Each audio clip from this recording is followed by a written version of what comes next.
यहाँ के युवाओं को जितना मौका ज़रूरी है, जितना मौका मिलना चाहिए, वो नहीं मिल रहा है। झारखंड में नैसर्गिक संपत्ति है, खनिज संपत्ति है, टूरिज़्म का बहुत बड़ा पोटेंशियल है।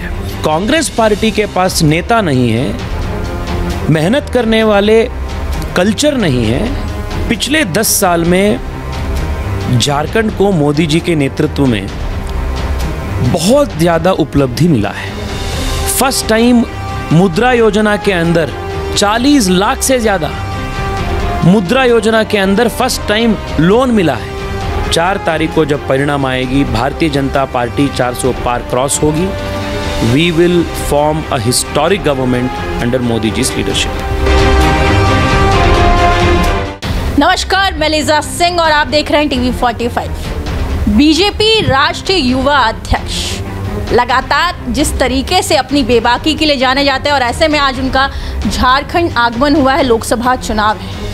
और चलिए उनसे सीधे तौर पर जुड़ने की कोशिश करेंगे और जानने की कोशिश करेंगे कि क्या कुछ कहना है। लोकसभा चुनाव है सामने और ऐसे में लगातार कई चीज़ें सामने रखी जा रही है।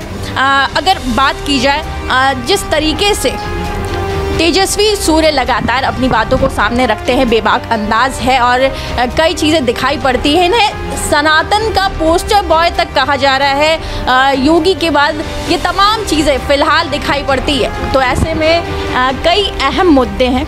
अगर झारखंड की बात की जाए, झारखंड के मुद्दों की बात की जाए, यहाँ के युवाओं की बात की जाए तो कई चीज़ें दिखाई पड़ती हैं। युवा चेहरा, बेबाक अंदाज लगातार आपका सामने दिखाई पड़ता है। क्या झारखंड संभावनाओं से भरित प्रदेश है, पर यहाँ के युवाओं को जितना मौका ज़रूरी है, जितना मौका मिलना चाहिए, वो नहीं मिल रहा है। मैं बेंगलुरु से आता हूँ और मेरे शहर में हज़ारों संख्या में झारखंड से युवा वहाँ काम करने के लिए आते हैं, पढ़ाई करने के लिए आते हैं, क्योंकि यहाँ हायर एजुकेशन के जितने भी अपॉर्चुनिटीज़ मिलना चाहिए उतना अपॉर्चुनिटीज़ उनको नहीं मिल रहा है। हायर एजुकेशन के बाद रोज़गार करने के लिए जितना मौका यहाँ मिलना चाहिए वो भी नहीं मिल रहा है। यहाँ के सरकार भ्रष्टाचार में डूबे हैं। एक और यहाँ के आम युवा हैं जो 1000-2000 किलोमीटर दूर जाकर पत्थर काटने का, हाईवे बनाने का, कड़ी धूप में काम करने का मजबूरी सामना कर रहे हैं। और दूसरी ओर यहाँ के सांसद, विधायक, मुख्यमंत्री के चेले के घर पे 100 करोड़, 300 करोड़, 400 करोड़ रुपए कैश ईडी रेड में मिल रहा है। दिस इज द डाइकोटमी इन झारखंड। सो झारखंड में नैसर्गिक संपत्ति है, खनिज संपत्ति है, टूरिज्म का बहुत बड़ा पोटेंशियल है, इंडस्ट्रीज बढ़ाने का पोटेंशियल है। सब रहने के बावजूद भी यहाँ के युवाओं को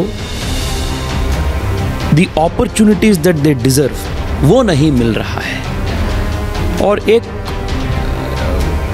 तरीके से आप देखें तो नक्सलवाद देश के अलग अलग प्रदेशों में लगभग कंप्लीट हो चुका है, मतलब एलिमिनेट हो चुका है। पर हेमंत सोरेन जी के सरकार आने के बाद फिर एक बार यहाँ नक्सलिज्म का शुरुआत हम छोटे छोटे देख रहे हैं। All of these put together paints a very distressing picture. और मैं बहुत विश्वास के साथ मानता हूँ कि जब भी देश में या विश्व में एक पॉलिटिकल चेंज होता है उसके पीछे युवाओं का शक्ति ताकत होता है। और इस बार भी 3-4 महीने के बाद यहाँ जब विधानसभा चुनाव आएगी, झारखंड की युवा विरोधी भ्रष्ट सरकार को उखाड़ कर फेंकेगी और एक समर्थ, सदृढ़ और सेंसिटिव, संवेदनशील सरकार को वापस यहाँ लेकर आएगी। तेजस्वी जी लगातार बीजेपी 400 पार का नारा दिए हैं और ऐसे में 400 पार आखिर बीजेपी को क्यों चाहिए, ये सवाल लगातार जहन में उठ रहा है। और ये सवाल कई चीज़ों को सामने रखा है। आखिर बीजेपी 400 पार का नारा क्यों बुलंद कर रही है? क्या कुछ परिवर्तन आगे देखने को? क्यों नहीं चाहिए मैडम 400? मैं आपसे पूछना चाहता हूँ, आपका टीवी चैनल है टीवी 45। अपना बिजनेस बड़ा हो, अगर 10 लोग काम कर रहे हैं तो 1 साल के बाद 100 लोग काम करे। 2 जगह पे फ्रेंचाइजी है तो 100 जगह पे फ्रेंचाइजी बढ़े। भारतीय जनता पार्टी एक महत्वाकांक्षी पॉलिटिकल पार्टी है और एक पॉलिटिकल पार्टी का नेचुरल एम्बिशन, स्वाभाविक आकांक्षा विस्तार करने का होना चाहिए। मैं तो मानता हूं अगले चुनाव में भारतीय जनता पार्टी का एम्बिशन होना चाहिए 543 सीट्स। हर सीट पे भारतीय जनता पार्टी का जीत होनी चाहिए। देश के हर बूथ पे भारतीय जनता पार्टी का जीत होनी चाहिए। हर मतदाता भारतीय जनता पार्टी की विचारधारा को एक्सेप्ट करना चाहिए। ये मेरा आकांक्षा है। कांग्रेस पार्टी के पास नेता नहीं है, मेहनत करने वाले कल्चर नहीं है। उनके नेता राहुल गांधी से लेकर सब नेता 2-2 महीने में एक बार विदेश प्रवास पे जाते हैं, वेकेशन पे जाते हैं। अपने छोटे से छोटे युवा मोर्चा कार्यकर्ता जितना मेहनत कर सकते हैं उतना 10% मेहनत कांग्रेस पार्टी के सर्वोच्च नेता नहीं करते हैं। सो स्वाभाविक रूप से उनके पास उनके पार्टी का विस्तार करने के लिए उनके पास एम्बिशन ही नहीं है। अगर वो अपना पार्टी बढ़ाना नहीं चाहते हैं तो अपना गुनाह क्या है? Why should we not expand our party? Love जिहाद को लेकर के 2019 में भी लगातार आप मुखर रहे और ऐसे में झारखंड में भी कहीं ना कहीं ये तमाम चीज़ें दिखाई पड़ती है। झारखंड की आदिवासी बेटियों पे ये कई चीज़ें दिखाई पड़ती हैं, उन्हें कहीं ना कहीं शिकार बनाया जा रहा है। इसे किस रूप में देखते हैं? गंभीर मुद्दा है ये, बहुत सीरियस मुद्दा है मैडम। बहुत अच्छा किया आपने इस मुद्दा को उठाकर। बंगाल और झारखंड के जो सटे हुए प्रदेश हैं, इन सभी प्रदेशों में, इन सभी इलाकों में, डिस्ट्रिक्ट्स में बांग्लादेशी घुसपैठियों का बहुत बड़ा संख्या बढ़ रहा है और यहाँ हेमंत सोरेन सरकार इन घुसपैठियों को रेड कारपेट वेलकम देकर उनको वोटर आईडी कार्ड बनाकर, आधार कार्ड बनाकर, रेशन कार्ड बनाकर उनका तुष्टीकरण में निरत है। आने वाले दिन में प्रदेश के लिए और देश के लिए इससे बहुत बड़ा खतरा है और आज हम ऑलरेडी देख रहे हैं अपने बहन बेटियों के ऊपर जिस प्रकार से दुर्व्यवहार हो रहा है, जिस प्रकार से ये लोग लव जिहाद के शिकार बन रहे हैं। मैं मानता हूँ प्रदेश के हर युवा और विशेष रूप में हिंदू समाज के हर बुजुर्ग लोग, हर माता पिता का जवाबदारी है, जिम्मेदारी है अपने बेटा या अपने बेटी इस प्रकार के लव जिहाद का शिकार ना बने, इसका जागरूक रखना बहुत ज़रूरी है। अगर बात सरकार के ऊपर तो हम भरोसा नहीं कर सकते हैं। जो सरकार है वो बहन बेटी के सुरक्षा में काम करने के बजाय जो दुष्कर्म करते हैं उनके पक्ष में काम करने वाले सरकार है। तो we cannot trust the government in Jharkhand today. It is our own responsibility. अगर बात की जाए लोकसभा सीटों की तो 19 के जो नतीजे थे, 13 सीट फिलहाल झारखंड में बीजेपी के पास और 1 सीट राजमहल की जो महागठबंधन के पास फिलहाल दिखाई पड़ती है। इन सीटों को कैसे दोबारा कब्जे में रखा जाएगा? तमाम चीज़ें, क्या कुछ इसमें तैयारियां की गई? मैडम, जनता परफॉर्मेंस देखकर वोट देती है और पिछले 10 साल में झारखंड को मोदी जी के नेतृत्व में बहुत ज़्यादा उपलब्धि मिला है। देवघर में एम्स मिला है।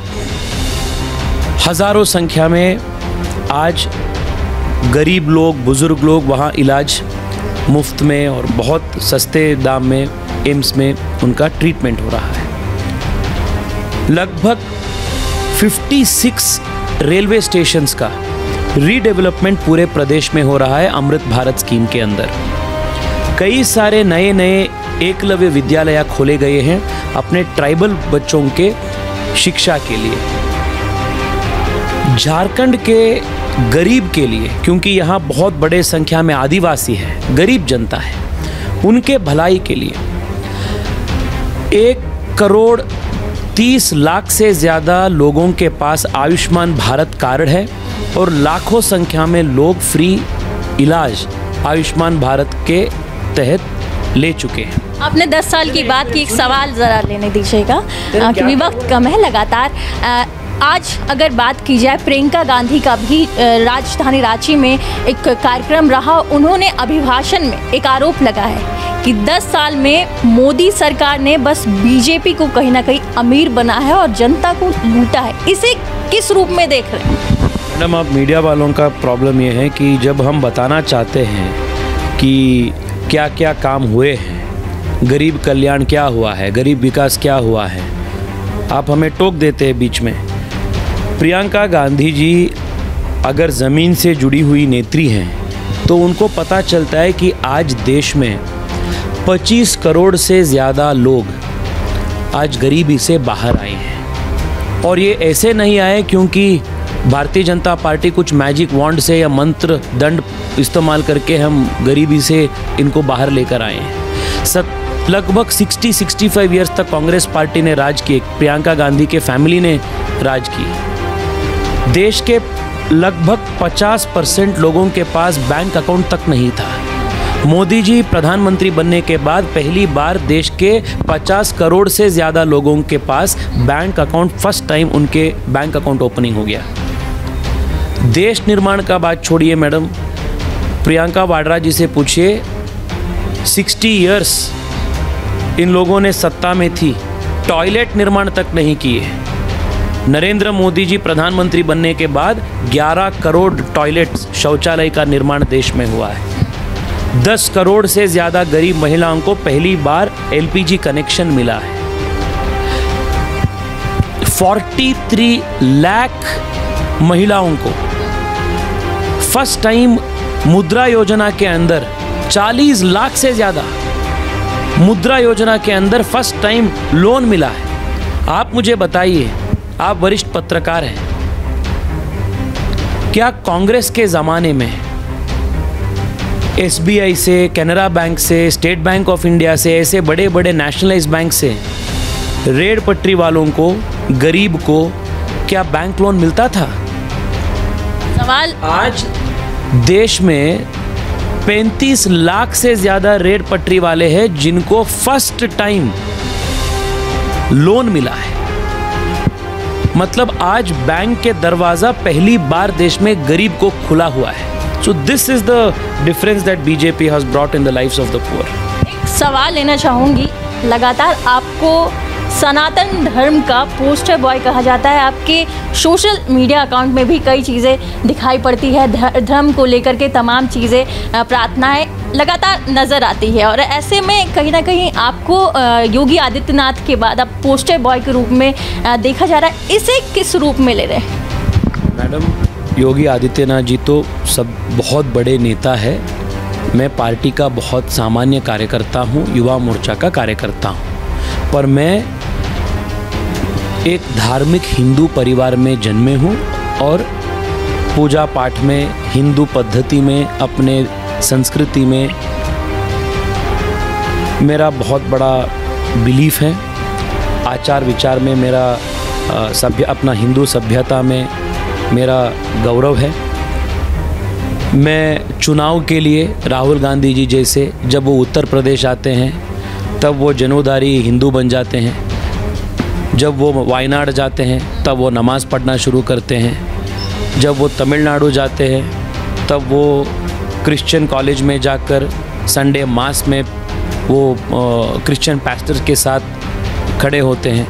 ऐसा ड्रामा करने में हम विश्वास नहीं करते हैं। हम जो हैं वो है। एक अंतिम सवाल लूँगी, इस बार बीजेपी चुनाव में जिस तरीके के दावे कर रही है, किस रूप से उसे पूरा किया जाएगा? 400 पार, दोबारा यही सवाल कि इसे आखिर कैसे क्रॉस किया जाएगा? ये तमाम चीज़ें कैसे पॉसिबल दिखाई? पिछले 10 साल में मोदी जी के नेतृत्व में देश भ्रष्टाचार को केंद्र सरकार के लेवल पे ख़त्म कर चुके हैं। देश को हम सुरक्षित किए हैं आतंकवाद से, नक्सलवाद से। देश 11वीं नंबर अर्थव्यवस्था में थे, आज देश 5वें नंबर अर्थव्यवस्था में है। और इन दिस प्रोसेस हम देश के युवाओं को, करोड़ों युवाओं को रोज़गार दिए हैं। 25 करोड़ से ज़्यादा गरीब को गरीबी से बाहर लेकर आए हैं। ये 10 साल का ट्रैक रिकॉर्ड है। आने वाले 25 साल में भारत को विकसित भारत करने का एक ब्लूप्रिंट भी अपने मैनिफेस्टो के रूप में जनता के सामने हम रखे हैं। अपने मैनिफेस्टो में जनता को हम बोले हैं कि हम 70 साल के ऊपर के हर बुजुर्ग व्यक्ति को 5 लाख तक फ्री इलाज देंगे और 5 साल तक हम देश के गरीब को रेशन फ्री में देंगे। हम अपने मैनिफेस्टो में बोले हैं कि भारत को विश्व के मैन्युफैक्चरिंग हब बनाएंगे। हम अपने मैनिफेस्टो में बोले हैं कि इमर्जिंग टेक्नोलॉजीज़ जो हैं उसको इस्तेमाल करते हुए अपने गरीब को, अपने कृषकों को, अपने युवाओं को, महिलाओं को हम सशक्त बनाएंगे। देश में 4 करोड़ से ज़्यादा गरीब को आवास हम देंगे। 3 करोड़ से ज़्यादा गरीब महिला को हम लखपति दीदी बनाएंगे। ऐसे एक बहुत पॉजिटिव मैनिफेस्टो के साथ हम जनता के बीच गए हैं और अपने ट्रैक रिकॉर्ड और आने वाले दिनों के लिए अपना ब्लूप्रिंट और मोदी जी का सक्षम नेतृत्व, ये तीनों चीज़ जनता देखकर फिर एक बार आशीर्वाद देंगी। And I am very confident 4 तारीख को जब परिणाम आएगी, भारतीय जनता पार्टी 400 पार क्रॉस होगी। We will form a historic government under Modi ji leadership. बहुत बहुत शुक्रिया हमारे साथ जुड़ने के लिए। तेजस्वी सूर्या जी हमारे साथ फिलहाल मौजूद थे, जिन्होंने कई चीज़ें सामने रखी। चुनावी हुकार है, चुनावी शंखनाद है, लोकसभा चुनाव है और ऐसे में 400 पार का नारा बुलंद दिखाई पड़ रहा है। बिल्कुल अपने मैनिफेस्टो को भी लगातार बीजेपी है वो सामने रख रही है। जो वादे थे वो वादे, इनका कहना है कि हमने पूरा किया है और आगे का जो ब्लूप्रिंट है वो भी तैयार है। और ऐसे में चुनावी घमासान है वो तेज़ नज़र आ रहा है। अपने सहयोगी दीपक के साथ मेलिजा सिंह, TV 45 के लिए रांची से। और यहाँ के युवाओं को जितना मौका ज़रूरी है, जितना मौका मिलना चाहिए, वो नहीं मिल रहा है। झारखंड में नैसर्गिक संपत्ति है, खनिज संपत्ति है, टूरिज़्म का बहुत बड़ा पोटेंशियल है। कांग्रेस पार्टी के पास नेता नहीं है, मेहनत करने वाले कल्चर नहीं है। पिछले 10 साल में झारखंड को मोदी जी के नेतृत्व में बहुत ज़्यादा उपलब्धि मिला है। फर्स्ट टाइम मुद्रा योजना के अंदर 40 लाख से ज़्यादा मुद्रा योजना के अंदर फर्स्ट टाइम लोन मिला है। 4 तारीख को जब परिणाम आएगी, भारतीय जनता पार्टी 400 पार क्रॉस होगी। We will form a historic government under Modi ji leadership.